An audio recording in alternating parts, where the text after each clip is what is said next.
안녕하세요.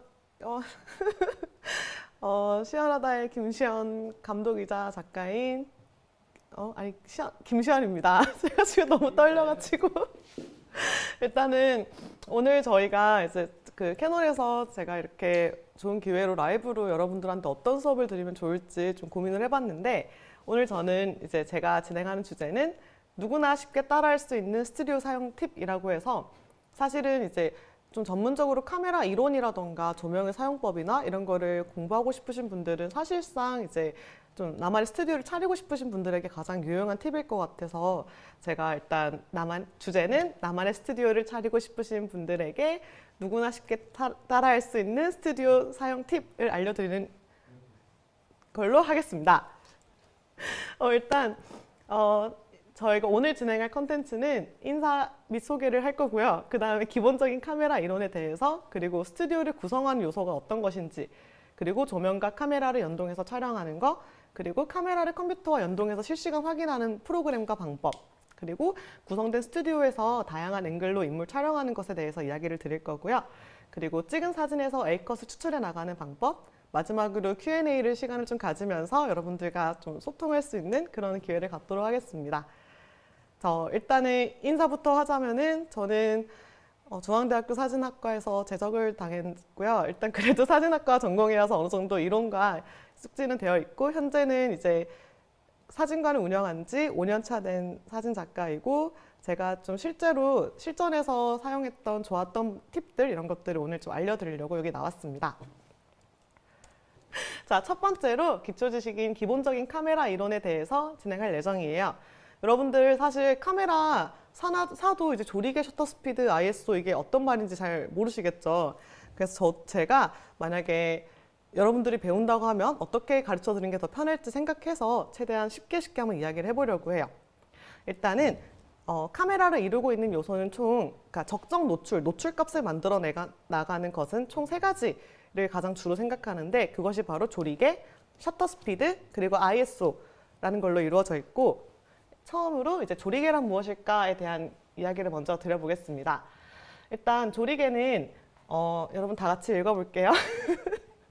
빛의 양을 조절하는 역할로 F값이라고 불리고 있고요. 심도와 관련해서 이제 포커싱의 차이를 만드는데, 예를 들어 여러분들 처음에 DSLR을 사면은 우리가 알고 있는 DSLR의 가장 큰 역할은 뭔가 피사체에 포커스가 맞추면 뒤에가 날아가는 그런 사진을 만들고 싶잖아요. 그래서 그거가 심도의 차이라고, 심도라고 하고 아웃포커싱이라고 표현하고, 그런 효과를 주는 것에 가장 큰 역할을 하는 것이 조리개 값입니다. 카메라에서 이제 제일 렌즈와 가장 연관이 있는 값이고, F 값이 높다라고 하면은 점점 이제 보통 저희가 F 값 8에서 11 정도가 가장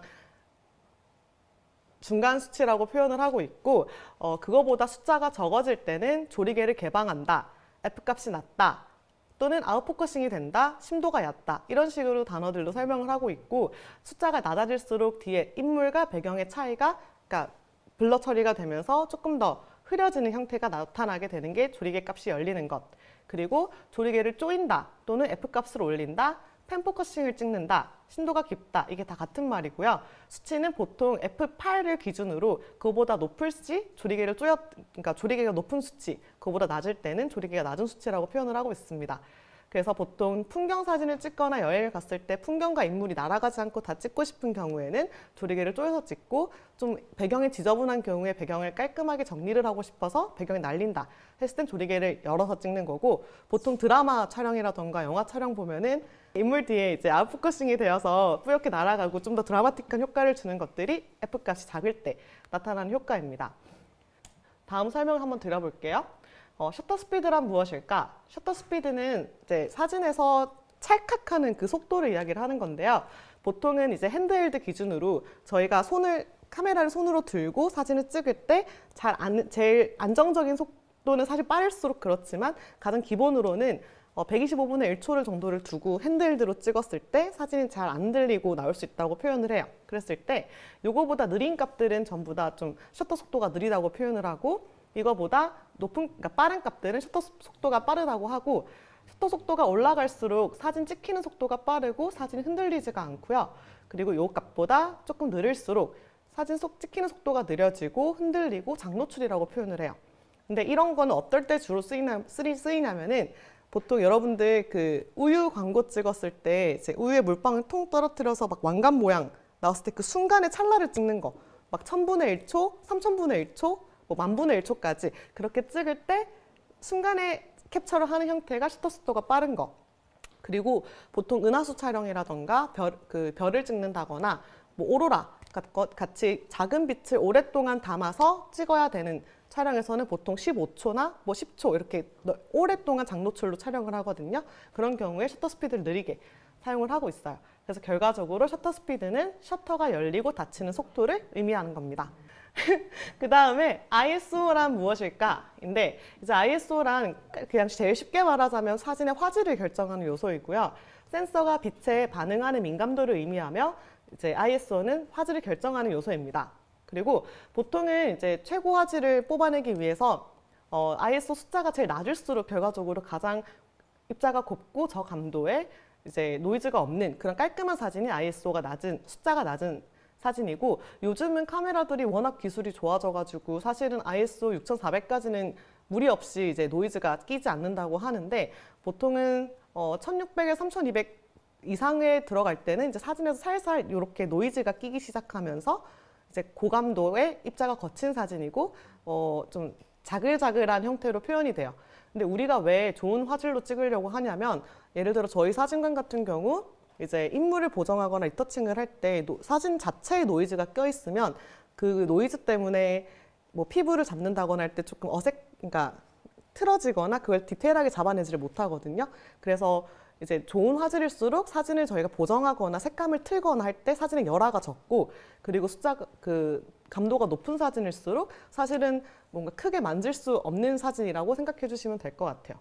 자, 그런데 이제 왜 조리개랑 셔터 스피드랑 ISO를 굳이 이제 세 가지를 같이 묶어서 만드냐면은, 이 세 가지가 그 사진의 적정 노출을 만들어내는 수치인데, 여러분들이 이게 이제 조금 더 쉽게 이해가 되려면, 보통 카메라는 이렇게 바디가 만들어져 있을 때, 이제 캐논에서 이미지 센서는 시모스를 쓴다고 해요. 근데 그 카메라에 보통 옛날 필름이라고 생각하시면 되고, 필름 카메라의 필름 역할을 하는 이미지 센서, 요 네모난 창을, 예를 들어 조리개는 그러니까 이 네모난 창을 같은 시간에 채울 때 조리개가 조그만한 구멍으로 빛이 쑥 들어간다면은 한 10초 정도 걸려야 이게 차는데, 조리개가 크면은 한 3초면은 이 네모를 채운다. 그 차이로 사진이 이제 밝고 어두워진다고 생각하시면 돼요. 예를 들어 같은 5초에 찍는데 조그만한 구멍으로 찍었으면 사진이 어둡게 나올 것이고, 조리개가 이렇게 큰 상황이면 같은 5초에 찍었을 때 훨씬 밝은 사진이 나올 거예요. 그리고 이제 셔터 스피드는 예를 들어 같은 빛이 나오고 있는데 조리개 값을 똑같이 8에서 뒀다고 했을 때, 같은 빛이 구멍을 통해서 쭉 들어오는데 1초에 찰칵 찍히느냐, 이 네모를 이 빛이 얼마나 빨리 채우느냐에 따라서 이걸 15초를 계속 쬐고 있으면 얘가 정말 밝아질 거고, 1초만 주면 되게 금방 어두워질 거고, 그래서 그 차이가 셔터 스피드인 거고요. 그리고 ISO라고 하면 이제 이 사진을 이게 제 눈이라고 하더라고요. 근데 이 한 장을 이렇게 몇 개가 안 되는 픽셀로 만들 것이냐, 아니면 정말 다양한 그러니까 많은 입자로 더 디테일하게 표현할 거냐. 그러니까 이 네모를 10개만 찍으면 되는 걸 100개를 찍냐 10개를 찍냐의 차이가 ISO라고 생각하시면 돼요. 그래서 결과적으로 이 세 개가 ISO, 셔터 스피드, 조리개 값이 이제 적정 노출을 만들어 나가는 과정이라고 생각하시면 됩니다. 그리고 이제 이런 것들에서 빛이 부족한 경우에 조명을 사용하는데, 다음 사진을 보게 되면은 결과적으로 이 세 가지가 이 중간에 적정 노출이라는 단어가 있어야 되는데 없어요. 왜 없냐면 빠진 것 같아요. 그래서 적정 노출이 있다고 생각하시면 되고, 그리고 카메라가 보는 적정 노출은 이제 저희가 예시를 하나 들어볼게요. 저희가 스튜디오에서 실내에서 어두운데 정말 좋은 화질의 ISO에다가, 그러니까 예를 들어 100 정도로 가장 낮은 ISO 좋은 화질로 찍고 싶고, 셔터 스피드가 조명을 써야 되는데 조명은 사실 125분의 1초 이상으로 찍기엔 조금 그러니까 셔터막 빛을 다 못 담아내거든요. 조명이 좀 느리게 터져서. 그래서 셔터 스피드도 정해져 있고, 조리개 값도 저희는 인물을 찍으니까 사실 포커스가 날아가면 안 되기 때문에 조금 쪼여서 찍는다고 했을 때 근데 빛이 너무 어두워서 사진이 내가 원하는 노출로 나오지 않는다고 하면은 아까 같이 조명을 사용을 해가지고 그 조명으로 그 빛을 채우는 형태를 하거든요. 근데 이럴 때 이제 카메라가 보는 적정 노출과 저희가 보는 적정 노출이 다르다고 얘기를 할 수 있는데, 우리가 예를 들어 겨울에 아이폰으로 눈을 찍는다고 하면은 겨울에 눈 사진을 찍는데 눈밭이 되게 회색으로 나오고 다 밟혀 있는 눈처럼 나오잖아요. 그거는 카메라가 흰색으로 인지를 하지 않고 회색으로 인지를 해서 이제 적정 노출 자체 값이 다르고, 우리가 눈으로 보는 적정 노출은 그 흰색이 흰색으로 나와야 되잖아요. 그래서 요 세 가지를 활용해서 사실 카메라에서 그 초록바가 센터가 맞추는 게 꼭 적정인 게 아니라 우리가 보는 눈으로 우리가 원하는 표현법에 맞춰서 ISO와 셔터 스피드와 조리개를 이동해서 그 위치를 맞추면 돼요. 카메라는 그걸 도와줄 뿐이고 우리가 이 세 가지를 이용한다고 생각하시면 돼요. 그래서 야외에서 촬영을 할 때 뭐 빛이 이미 충분하게 있는 상황에서 뭐 조리개 아니면 빛이 많이 없는 상황에서 조리개를 최대한 열어가지고 ISO를 그러니까 조리개 열어서 최대한 밝은 빛을 빠르게 찍으려고 하는데 그래도 빛이 부족했을 때 화질을 떨어뜨리면서 그 노출을 만든다거나 뭐 이런 식으로 이 세 가지를 활용해서 뭔가 하나를 포기해가면서 만들어야 되고, 포기하기 싫을 땐 조명을 써서 빛을 채운다라고 생각하시면 됩니다.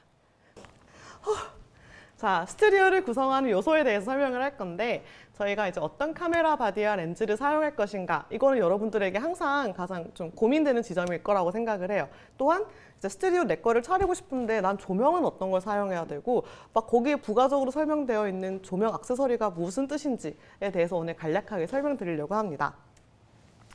일단 보통 카메라는 이제 저희가 평소에 부르는 게 DSLR인데, 모든 카메라의 구성은 사실 필름 카메라 때부터 시작된다 생각하시면 되고, 그 카메라의 사이즈에 따라, 그 아까 배웠던 이미지 센서의 크기에 따라서 소형 카메라, 중형 카메라, 대형 카메라라고 나누어져 있고요. 그때 필름 카메라 때 쓰던 사이즈의 이미지 사이즈를, 소형 카메라를 이제 디지털로 전환시킨 게 디지털 싱글 렌즈 리플렉스, 디지털 1안 반사식 카메라라고 해서 DSLR이라고 하고 있고, 오늘 제가 그 모델로 있는 R6는 미러리스 카메라라고 해서, 이제 카메라에는 보통 그 DSLR 원래 이제 무겁다고 유명하잖아요. 근데 그 무거웠던 이유가 이제 카메라 속에 보통 철컥하면서 그 뷰파인더로 이렇게 요 바디 속에 이렇게 거울이 원래 있어서 렌즈로 통해 온 것을 여기 눈에 보여주기 위해서 이렇게 파인더가 있었는데, 이 미러를 제거를 했기 때문에 미러리스 카메라라고 해서 이제 DSLR과 미러리스는 다른 형태이라고 생각해 주시면 되고요. 소형 카메라 속에 이렇게 필름 카메라도 있는 거고, 그리고 중형 카메라, 대형 카메라가 있는데, 중형 카메라 같은 경우는 이제 보통 저희가 이렇게 생긴 것보다 핫셀블러드라던가 뭐 되게 그 진짜 멋있는 포토들이 막 요렇게 찍는 거 혹시 보신 적 있으세요? 약간 되게 무거워가지고 큰 거. 근데 이렇게 그러니까 중형 카메라, 대형 카메라로 올라가는 건 아까 말한 것처럼 센서 값이 커진다는 건데, 그 이유는 출력을 얼마나 더 크게 할 것이냐, 얼마나 고화소로 찍을 것이냐의 차이라고 생각하시면 돼요. 예를 들어서 우리가 요만한 필름에 스캔을 떴을 때 이만한 필름이 나왔는데, 이거를 요만큼 확장할 것이냐, 아니면 요만하게 찍어서 요만큼 확장할 것이냐 의 차이 때문에 카메라가 달라진다고 생각하시면 되고, 뭐 대형 카메라 같은 경우는 훨씬 큰 필름을 사용을 하고, 이제 요즘은 디지털백이 대형 카메라에도 나온다고 해서 그 디지털로도 쓸 수 있는데, 보통 소형과 중형 카메라에서 사용하지 못하는, 이제 딱 박아놓고 검축을 찍는다거나 틀어진 왜곡을 없게 찍는다거나 내가 정말 원하는 곳에 초점을 맞춰서 약간 틸트해서 찍는다거나 그럴 때 사용하는 게 대형 카메라입니다. 그래서 오늘 우리가 이제 스튜디오를 차릴 때는 사실 DSLR이나 미러리스 카메라면 충분하고요. 그리고 이제 DSLR의 장점과 미러리스의 장점에 대한 설명을 제가 간략하게 드리자면은, DSLR은 이런 스튜디오에서 이제 아까 말한 것처럼 파인더가 거울로 만들어져 있기 때문에 철컥철컥 하는 동안에도 저희는 그냥 이 눈으로 바로 볼 수가 있거든요. 근데 미러리스 같은 경우는 그게 제거된 상태에서 사실 디지털로 보이기 때문에 약간 블랙아웃 현상이 있는데, 근데 요즘 카메라는 좋아가지고 찰컥찰컥해도 껌뻑 이렇게 안 다치고 바로바로 눈으로 보면서 찍을 수 있어서 미러리스도 충분히 좋은 그 스튜디오 사용할 수가 있고, 금액에 따라서 내가 사용하고 싶은 형태로 고르시면 될 것 같아요. 근데 소형 카메라 속에서도 크롭바디랑 풀프레임 카메라가 나눠져 있잖아요. 근데 이제 크롭바디라고 하면 아까 말했던 그 CCD 이미지 센서 사이즈가 기본 풀프레임보다는 조금 더 작고 그리고 이제 렌즈를 우리가 꼈을 때 조금 더 당겨지냐 아니면은 내가 원하는 대로 보면서 찍느냐의 차이인데 요즘 같이 이제 옛날에는 필름 한 장도 사실 그 한 장을 찍기 위해서 정말 조명부터 이렇게 지금처럼 포토샵이 잘 될 수 있는 시대가 아니었기 때문에 그 시야율부터 해서 여러 가지가 되게 중요했지만 요즘은 워낙 포토샵 기능이 활성화되어 있어가지고 사실은 어느 카메라를 쓰셔도 충분히 사용 가능하시고 대신에 만약에 전시를 하고 싶으시거나 뭐 사진을 좀 더 크게 프린트를 해서 원하시는 분들 같은 경우엔 조금 더 풀프레임 카메라를 사용하시면 좋습니다. 그 줌렌즈와 단렌즈의 차이는 줌렌즈라고 하면은 렌즈가 지금 이것처럼 써 있는 게 2470 이렇게 숫자 하나만 써 있는 게 아니라 두 가지 숫자가 써 있는 거 이렇게 짝대기 꺼 있는 게 줌렌즈라고 하는데 화각을 원하는 대로 바꿔서 찍을 수가 있다고 생각하시면 되고요.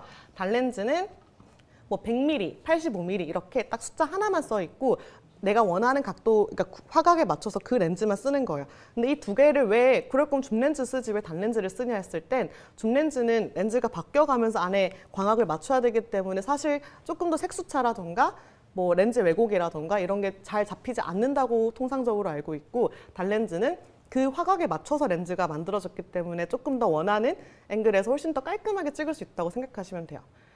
그리고 렌즈는 이제 그 앞에 그런 2470, 85mm 이런 것들은 결과적으로 초점 거리에 대한 설명이고 표준 렌즈는 이제 보통 저희가 이거는 뭐 틀린 이론이라고는 하는데 그러니까 사람의 화각에 따라서 기준을 잡았다고 하고 시야율이 보통 사람이 이제 그러니까 보는 요 화각이 50mm라고 표현을 하더라고요.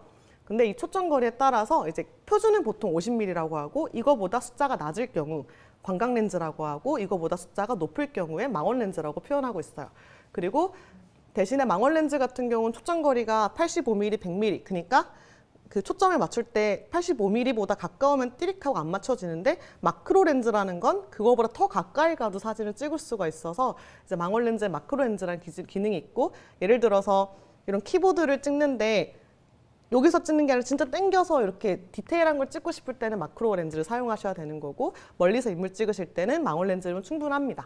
그리고 저희 사진관 같은 경우는 망원 렌즈 85mm를 쓰고 있는데 그 이유는 예를 들어 초점 거리에 같은 화각을 찍기 위해서 광각 렌즈를 쓰게 되면 인물이 여기 있는데 카메라를 여기까지 갖다 붙여서 찍어야 되기 때문에 피사체가 되게 부담스러워 하시기도 하고 광각 렌즈의 특징 자체가 왜곡이 심하다는 예를 들어 우리 핸드폰도 그 아이폰에서 광각 화각으로 찍게 되면 달이 엄청 늘어나거나 얼굴이 막 늘어나게 찍히잖아요. 그래서 왜곡 현상을 최대한 줄이면서 또 손님과의 거리를 좀 유지하기 위해서 저희는 망원 렌즈를 사용하고 있습니다. 그 다음에 카메라와 렌즈는 그래서 마지막으로 내가 평소에 이 사진을 어느 사이즈로 출력할 것이냐 그리고 내가 주로 찍는 피사체가 무엇이냐 그리고 내가 이제 그 왜곡을 사용을 할 것이냐 그리고 좀 더 깔끔하게 찍고 싶냐에 따라서 예를 들어 주촬영 피사체 자체가 저희 같이 뭐 인물이다 그러면은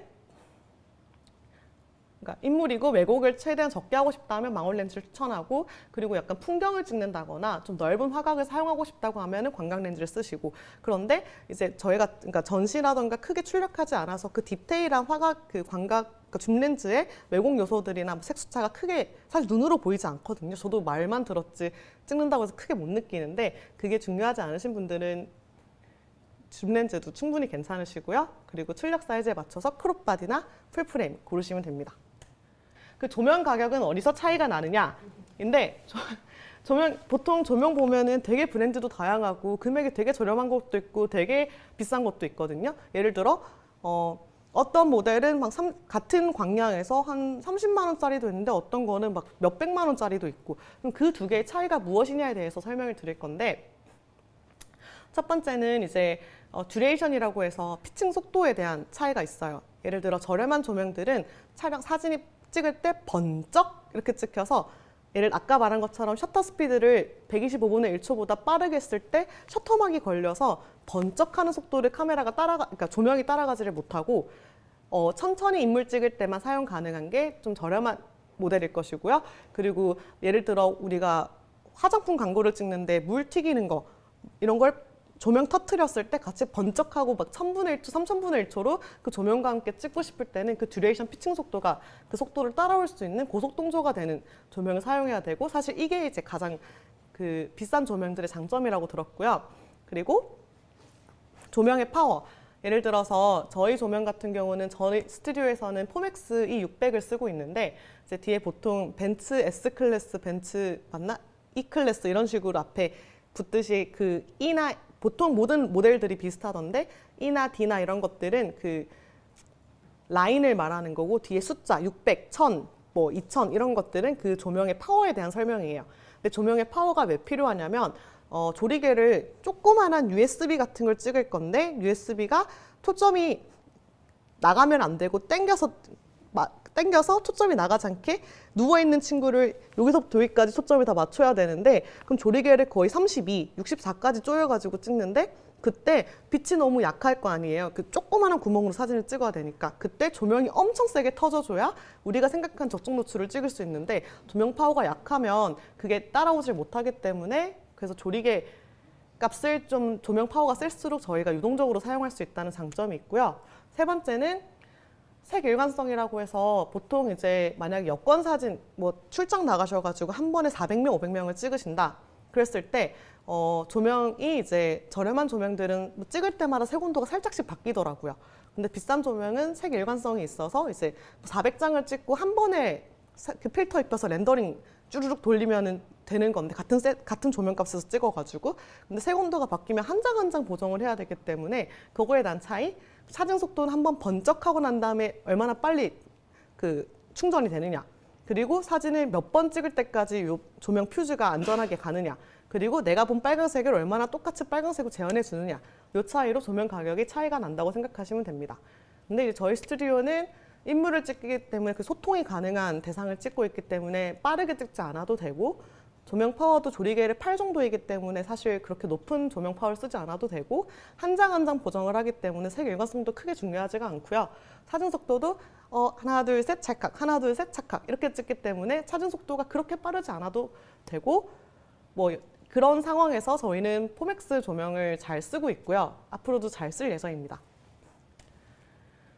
그리고 이제 두 번째로는, 그래 결과적으로 여러분들이 고르실 땐 그 조명을 쓰는 촬영 공간이 어떤 곳인지, 예를 들어 좁은 곳이라서 작은 빛이라도 충분한지, 아니면 되게 멀리서 거리도 훨씬 멀어져야 돼서 조명이 밝은 빛이 필요한지에 따라 조명 밝기를 고르셔야 되고, 주로 사용하는 내 셔터 스피드가 1000분의 1초냐 뭐 2000분의 1초냐, 그 조명 고속 동조가 돼야 되느냐에 따라서 고르시면 되고, 이제 내가 아까 말한 것처럼 제가 뭐 여권 사진인데 여러 명을 찍어야 되는 조명 촬영 환경에 간다, 또는 단발성으로 한 장 한 장 찍어도 된다에 따라서 비싼 것과 저렴한 거, 그리고 내구성과 AS 서비스가 중요하냐 아니냐에 따라서 이제 조명 브랜드를 선택하시면 되고, 그 단어들을 이해하시면 좋을 것 같아요.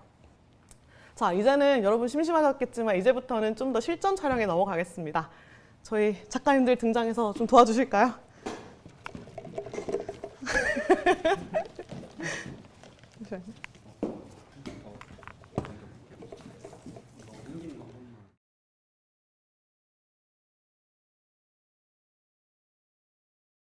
스튜디오를 내가 차린다고 했을 때 카메라와 조명을 연동한다라는 것이 어떻게 해야 되는지를 사실 뭔가 좀 이해가 잘 안 되실 수도 있다고 생각이 들어서, 이제 제가 조명이 어떻게 이루어져 있고 어떻게 진행하면 좋은지를 좀 빠르게 설명을 드릴 거예요.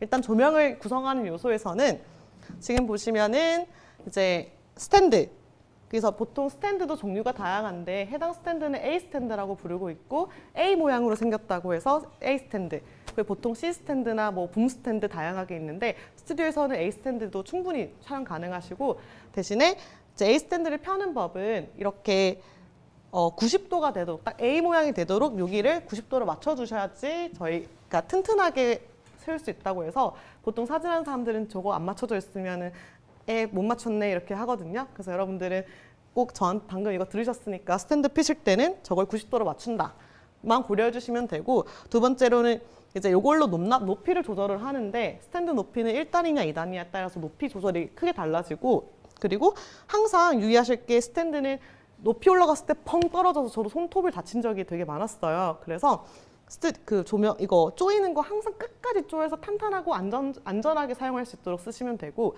그래서 이게 스탠드고 이게 이제 모노 헤드, 그 조명의 헤드라고 생각하시면 돼요.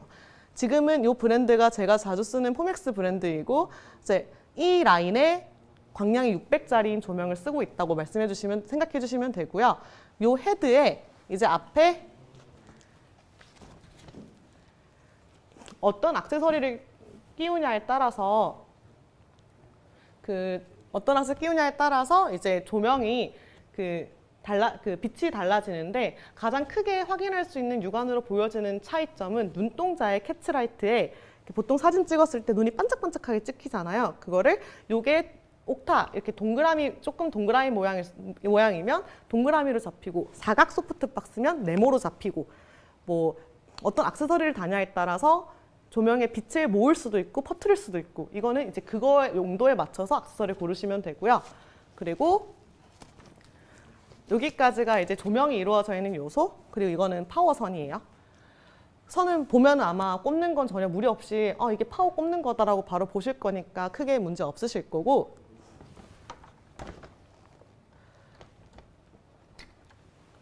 여기 혹시 좀 잘 볼 수 있을까요? 이렇게 보여드릴까요?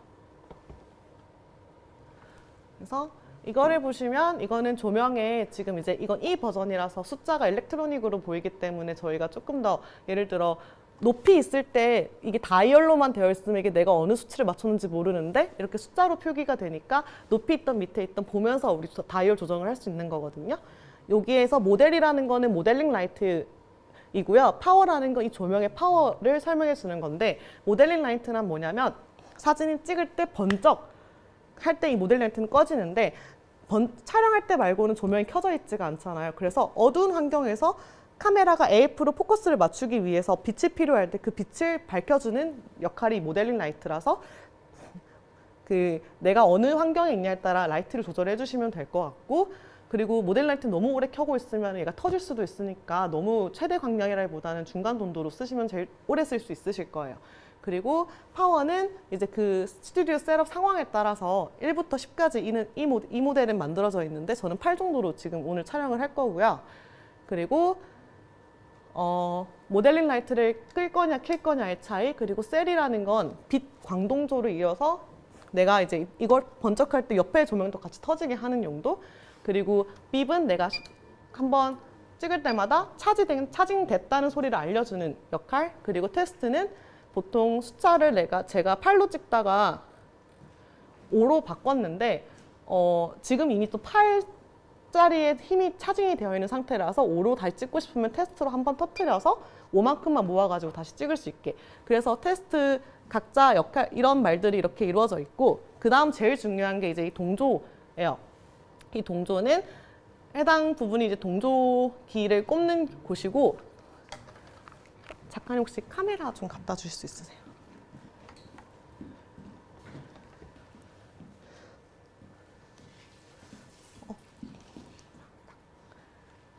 보통 이제 이거는 동조기는 조명을 산다고 보통 유선 동조기에 따라오기는 하는데, 저희가 좀 자유롭게 촬영을 하고 싶을 때 무선 동조기를 써야 되고, 무선 동조기는 꼭 구매를 하셔야 돼요, 따로.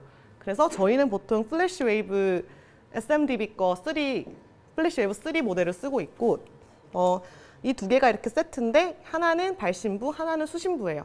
그리고 보통 이렇게 저희 스튜디오에서 재촬영만 들어갈 때는 이 한 세트만 있으시면 되고, 한 공간에서 촬영 세트가 이제 2개, 3개가 있다 했을 때는 다른 카메라가 찍을 때 제 조명이 터지면 안 되니까 각자 조명에마다 그 수신기를 꽂아놓고 채널을 이렇게 여기서 원하는 채널을 설치해놓고 채널을 바꿔가면서 조명을 원하는 조명만 터질 수 있게 요 발신기와 수신구 채널을 맞춰서 쓰시면 돼요.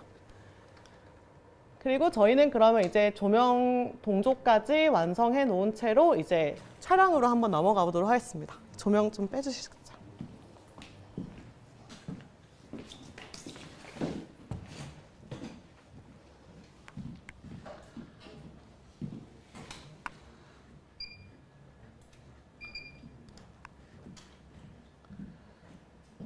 자, 이제 저희가 그 다음에는 카메라를 컴퓨터와 연동해서 실시간으로 확인하면서 찍는 방법에 대해서인데 저희가 지금 방금 조명과 이제 카메라를 연동을 했어요. 그래서 연동 잘 되었는지 확인하기 위해서는 요 카메라의 전원도 켜고 그 다음에 카메라에 있는 요 테스트 버튼을 눌려서 조명이 같이 터지고 있는지를 확인하시면 돼요. 그리고 이거 보셨죠? 그래서 터뜨려서 한번 확인해주고 조명과 카메라 연결한 다음에는 카메라와 컴퓨터를 이제 연결하셔야 되잖아요. 근데 그거는 어떤 식으로 하냐면 보통 각 카메라에 알맞는 타입에 맞춰서 그러니까 카메라를 컴퓨터에 테더링 한다고 표현하거든요. 그래서 거기에 알맞는 테더선을 구매하시면 되고 저희 같은 경우는 사실 5m짜리도 조금 부족해서 연장선을 써가지고 컴퓨터랑 카메라를 USB 포트에 그리고 카메라에 테더선을 연결을 해서 사용을 하고 있고 그 다음에는 이제 프로그램을 쓰셔야 돼요. 일단 기본적으로 선을 연결한 다음에 저희가 쓰고 있는 캡처원에 대해서 설명하도록 하겠습니다. 좋아요. 일단 저희는 이제 저도 제가 스튜디오 어시스트 하면서 배웠던 프로그램이 사실 캡처원이어가지고 지금까지도 캡처원을 쓰는 게 가장 좀 익숙한데 캡처원과 라이트룸 다양한 테더링을 해주는 프로그램이 있지만 캡처원의 장점은 연동했을 때 되게 빠르게 카메라가 익혀지고 셀렉하고 보정 바로 이제 로우 파일, 그 사진의 파일을 바로 보정까지 넘어가기가 가장 용이하기 때문에 캡처원 프로그램을 주로 쓰고 있고요. 보통 금액대는 이 프로그램이 한 3대 정도, 그러니까 새 컴퓨터에 사용하는 용도로 한 30만 원 정도였던 걸로 기억합니다. 그리고 이제 보통 카메라의 업데이트 버전에 맞춰서 캡처원을 다운 받으시고요. 그 다음에는 제일 먼저 하는 건 이제 아마 새로 켰을 때 이렇게 세션을 만들어 주셔야 돼요. 내가 원하는 위치에 오늘 캐논 라이브라고 제가 캡처원 세션 폴더 하나 만들 거고요. 그 다음에 확인을 눌러주시면 이렇게 캡처원 이제 셋업이 뜨는데 여기서 우리가 봐야 될 거는 여기 왼쪽 편에 우리 카메라가 카메라 연결이 되지 않았을 때는 이렇게 연결된 카메라가 없다고 뜨고요. 제가 카메라가 연결이 되었다 하면은 바로 이렇게 연결이 되었다는 장치가 떠요. 그래서 연결되었는지를 먼저 확인하시고 이제 조명이 다시 터지는지 확인하시고 이제 사진을 찍을 준비가 됐습니다. 저는 이제 주로 로우 파일을 사용을 하고 있고 오늘 스튜디오가 조명이 자주 바뀔 수 있기 때문에 제가 그 색온도 값을 데일라이트로 설정을 해서 촬영을 한번 들어가 보도록 할게요. 일단 오늘의 제 촬영 모델은 혜빈 작가님을 모시도록 하겠습니다. 박수! 여러분 일단 가장 제가 먼저 보여드리고 싶었던 내용이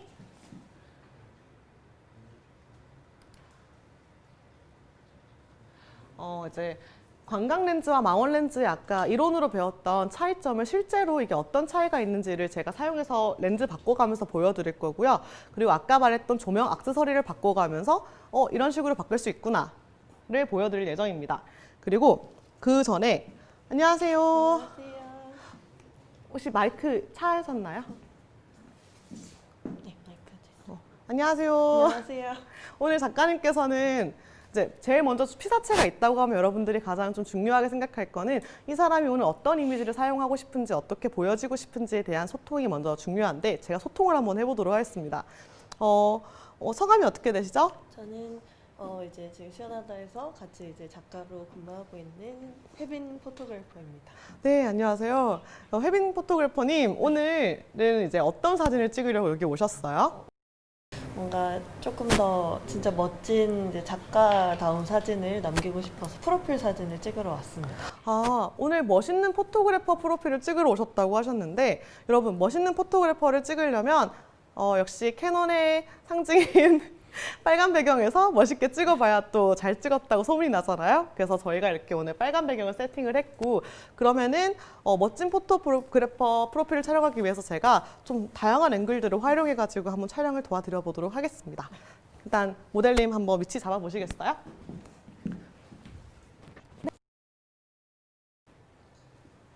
좋아요. 일단 오늘 제가 아까 말했던 조명들을 활용을 해서 일단 먼저 해빙포토의 멋있는 포토그래프를 찍어 볼 거고요. 지금 이 공간은 사실 앞뒤 간격이 엄청 넓은 공간은 아니기 때문에 저는 오늘 광각 렌즈를 활용을 해서 먼저 전신 사진을 찍어 볼 거고 그 광각을 활용한 상반신과 그 클로즈업의 그 차이가 어떤 것인지 한번 보여드리도록 하겠습니다. 일단은 저 카메라 컴퓨터 좀 나한테 돌려. 한번 서볼게요. 테스트 한번 볼게요. 하나, 둘, 셋. 노출 괜찮은 것 같아요. 그대로 진행해 볼게요. 자, 여러분 오늘 스튜디오에서는 보정하는 것까지는 안 보여드릴 거지만 네, 포커스 봐주세요. 이 전경 자체를 담는 거에 의미를 두면서 한번 찍어보도록 하겠습니다. 테스트. 좋아요. 뭐 약간 더 45도로 틀어볼까요? 네.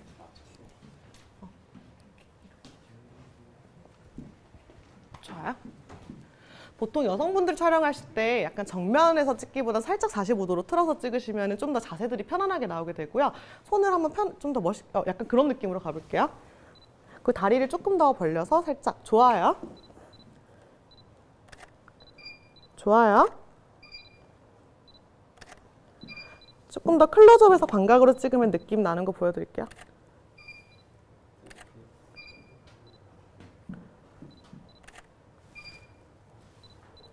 하나, 둘, 셋. 자, 제가 광각을 활용해서 혜빈이를 난쟁이로 만들어 볼게요. 하나, 둘, 셋. 좋아요.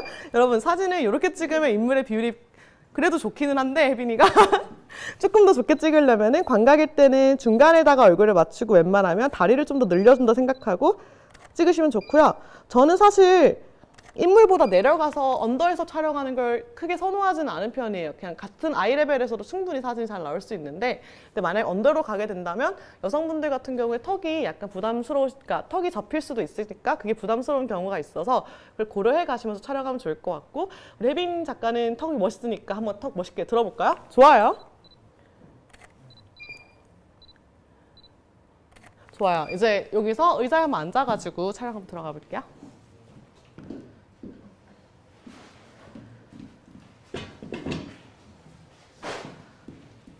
조금 더 뒤로 갈까? 조명 라이트 봐. 그리고 이런 환경에서 이제 조금 더 당겨서 왜냐하면 광각으로 찍기에는 조금 더 그러니까 한계가 있다 보니까 이제 망원으로 조금 줌 렌즈다 보니 들어가 볼게요. 광각에서 그거 아까 해보자. 그리고 아까 전에 스튜디오에서 광각으로 왜 상반신 촬영을 하는 게 부담스러운지에 대해서 한번 설명드릴 건데 지금은 제가 70mm로 망원으로 당겨서 인물을 상반신을 찍은 상황이고 만약에 제가 35mm로 같은 구도를 찍겠다고 하면 살짝 틀어볼래요. 좋아요. 여기까지 들어가야 돼서 하나, 둘, 셋. 저 한번 볼게요. 둘, 또 살짝 내릴게요.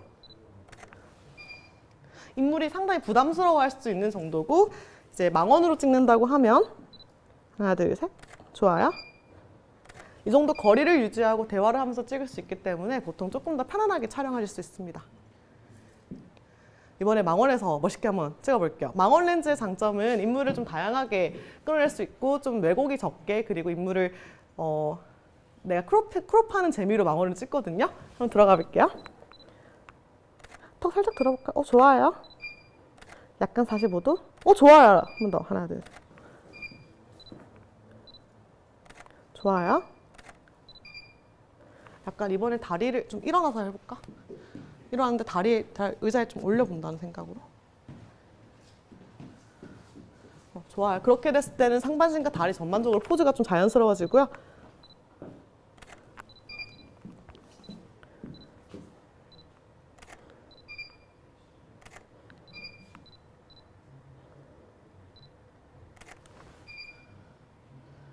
이런 느낌으로. 근데 이제 이 카메라는 지금 줌 렌즈이고 70mm이기 때문에 이거보다 더 가까이 가면 이제 초점이 맞지를 않아요. 이 상황에서 제가 마크로 렌즈를 변경해서 인물을 좀 당겨 찍어볼게요.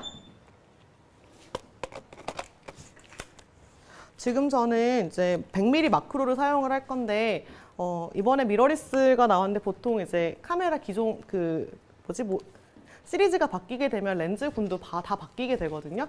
근데 다행히도 이번 같은 캐논에서는 이제 EF 예전 DSLR에서 사용하던 렌즈를 미러리스에도 사용할 수 있게 어댑터가 나왔다고 해서 그걸 활용해서 이제 EF 렌즈 100mm 마크로를 한번 찍어보도록 하겠습니다. 잠깐 이번에는 조금 당겨 찍을 거예요. 가볼게요. 45도 살짝 하나 둘 셋. 좋아요. 이제 마크로 렌즈는 100mm임에도 훨씬 더 가까이 다가갈 수 있습니다. 둘 셋. 좋아요. 하나 둘 셋. 살짝 카메라. 둘 셋. 좋아요.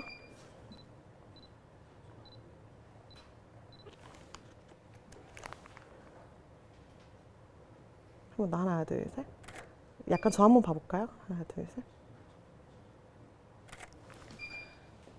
자, 이런 식으로 찍는 게 이제 망원 렌즈, 마크로 렌즈의 차이이고, 그리고 조명 액세서리를 한 번만 바꿔볼게요. 지금은 저희가 옥타를 활용해서 조금 더 부드러운 빛을 활용했는데, 이제 만약에 극적인 대비를 활용해서 찍는다면 스튜디오에서 어떤 느낌이 나는지 보여드릴게요.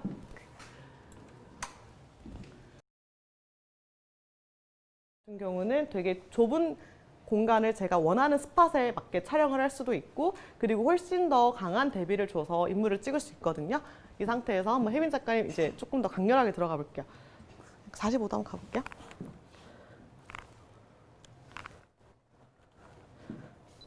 가겠습니다. 한 번 더. 하나, 둘, 셋. 라이트 좀 더 올릴게요. 8.5 갈게요. 하나, 둘, 셋. 혜민 작가 조금 더 45도로 틀어볼까요? 좋아요. 하나, 둘, 셋. 턱 살짝 내려볼게요. 둘, 셋. 좋아요. 시선 카메라. 둘, 셋. 의자에 앉아볼게요. 자, 라스트로. 하나, 둘, 셋. 한 번 더. 둘, 셋. 좋아요. 마지막 웃으면서. 좋아요. 자, 이렇게 조명 액세서리를 바꾸면서 어떻게 또 사진이 달라지는지, 그리고 또 카메라의 렌즈의 그 광각과 망원 렌즈에 따라서 어떤 차이점이 인물에서 나타나는지를 제가 짧게 시연을 해보았고요. 이번엔 사진 셀렉하는 과정으로 넘어가 보도록 하겠습니다. 제가 사실 이렇게 여러 가지를 모델을 두고 사진을 찍어봤던 거는 결과적으로 우리가 마지막에 사진 한 장을 뽑아내는 과정을 보여드리고 싶었고, 그리고 이제 같이 대화를 하면서 뭔가 제가 손님한테 왜 어떤 식으로 A컷을 유도해서 끌고 가는지 이런 것들도 한번 마지막으로 보여드리고 그 Q&A 시간 넘어가도록 하겠습니다. 건 작가님 저 불 좀 조명 꺼주실래요?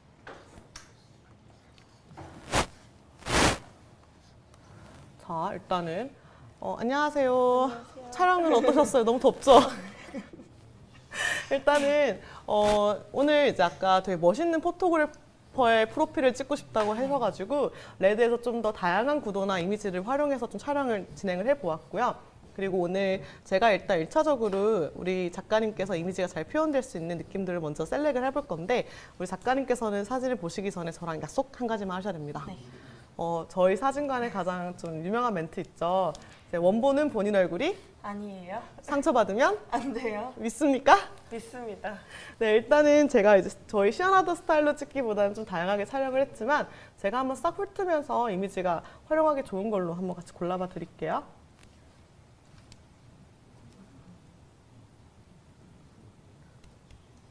아, 근데 진짜 포커스가 맞은.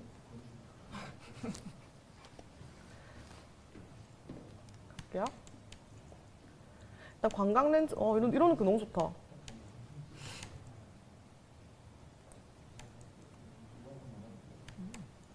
이거 난쟁이 컷이거든요.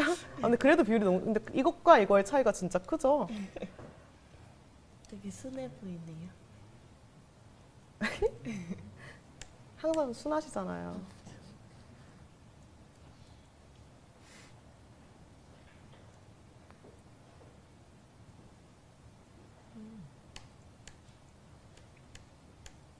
이런 거 너무 좋은데요?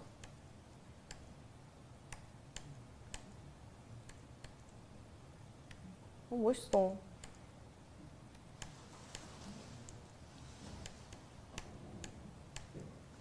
이거 혹시 조명이 바뀌었을 때. 네. 자, 일단은 해당 피사체는 이제 좌측 얼굴을 조금 더 좋아한다고 해서 그쪽에 부담스럽지 않게 그쪽 이미지가 잘 나올 수 있는 구도로 최대한 진행을 했었고요. 그리고 일단은 제가 사진을 1차적으로 셀렉을 해봤는데 저랑 이제 이상형 월드컵 한번 해보실게요. 네.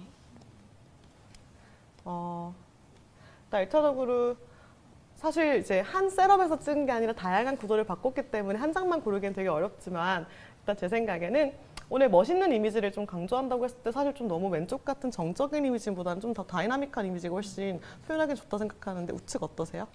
멋있는 것 같아요. 괜찮아요? 혹시 다 괜찮다고 하시면 안 돼요, 알았죠? 그 둘 중에서는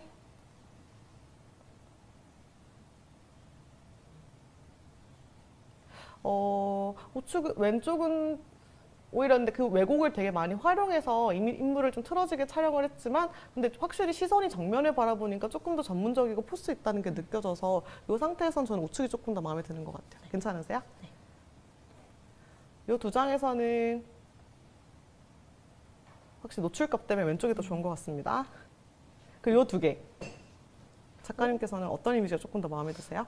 개인적으로는 오른쪽도 좋아하긴 하는데 조금 전신에 좀 시선이 가서 그래도 프로필은 왼쪽이 좋지 않을까요? 좋아요. 그럼 오늘의 이미지에서는 여기서는 왼쪽으로 가고 확실히 로우 앵글에서 좀 스튜디오 셋업을 보여주는 것도 좋을 것 같긴 한데 저는 왼쪽이 조금 더 크롭하고 깔끔하게 정리한됐을 때 왼쪽 이미지가 조금 더 멋있을 것 같아요.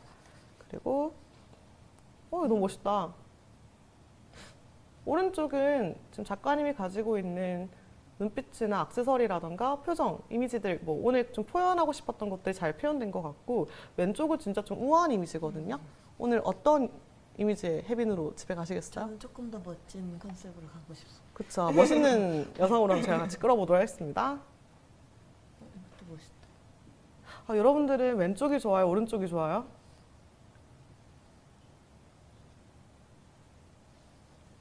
댓글이 없네? 그러면은 제 생각에는 왼쪽은 눈빛에서 주는 힘이 되게 좋고 오른쪽은 그 힘이 반대로 되게 좀 우아하고 편안하게 풀어주는 것 같은데 자세랑 전반적으로 전체적으로 어우러지는 걸 뽑자고 하면 저는 오른쪽인 것 같아요. 괜찮아요? 네. 요 두 개. 박빙이다. 더 멋있다.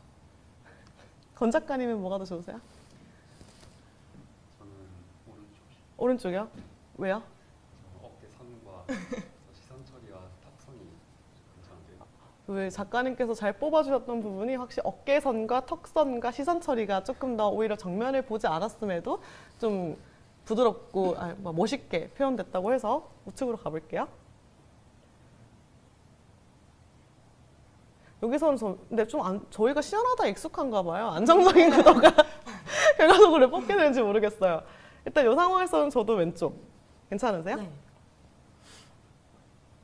왼쪽. 좋아요. 클로즈업은 이거는 이제 진짜 B컷 감성이긴 한데 이거는 제가 나중에 따로 챙겨드릴게요. 왼쪽. 그리고 아까 이제 액세서리의 차이를 확실히 보여줄 수 있는 두 가지의 이미지인데 조금 더 이렇게 그림자가 세게 떨어지지 않게 부드럽게 찍느냐 또는 완전 세게 때려서 촬영을 하느냐의 두 가지 차이에서 어떤 이미지가 좀 더 마음에 드세요? 저는 뭔가 좀 라이팅을 이런 스타일 좀 좋아해서 왼쪽이 좀 제 취향인 것 같습니다. 그러면 오늘 1등은 왼쪽 친구로 가게 될 건데 괜찮으세요? 네. 좋아요. 그럼 오늘은 이 사진으로 혜빈 작가의 멋있는 포토그래퍼 프로필을 촬영을 하였고요. 사실 결과적으로 저희가 시원하다에서 촬영하는 느낌과 비슷하게 촬영이 돼서 기분이 참 신기하기도 하고 그렇네요. 일단 이제 여기까지 저희가 오늘 사실 제일 보여드리고 싶었던 거는 스튜디오를 세팅을 하고 연동을 하고 기본적인 이론에 대한 설명을 드리면서 조명 액세서리의 차이점, 광각 렌즈와 망원 렌즈의 다른 거 이런 것들을 표현해 드리고자 결과 마지막 실전까지 촬영을 해보았고요. 여기까지. 너무 오래 걸려서 재미없으셨죠? 제가 좀 이렇게 이런 라이브는 처음이어가지고 많이 긴장도 하고 사실 좀 제가 정말 좀 좋았던 꿀팁들을 빠른 시간 안에 많이 전달하고 싶었어가지고 실제로 제가 문화진들 처음 이제 교육하는 날에 가르치던 내용들 가지고 와서 오늘 풀었던 거거든요. 네, 즐겁게 봐주셨으면 감사하겠고, 그리고 못다 하신 질문들 제가 언제든 이제 다시 SNS에서 그런 질문을 받을 수 있는 기회를 꼭 가지도록 하겠습니다. 이렇게 라이브 보러 와주셔서 감사하고, 거의 360명 되는 분들이 처음부터 계속 같이 봐주신 것 같은데, 제 수업이 도움이 되셨으면 좋겠습니다. 감사합니다.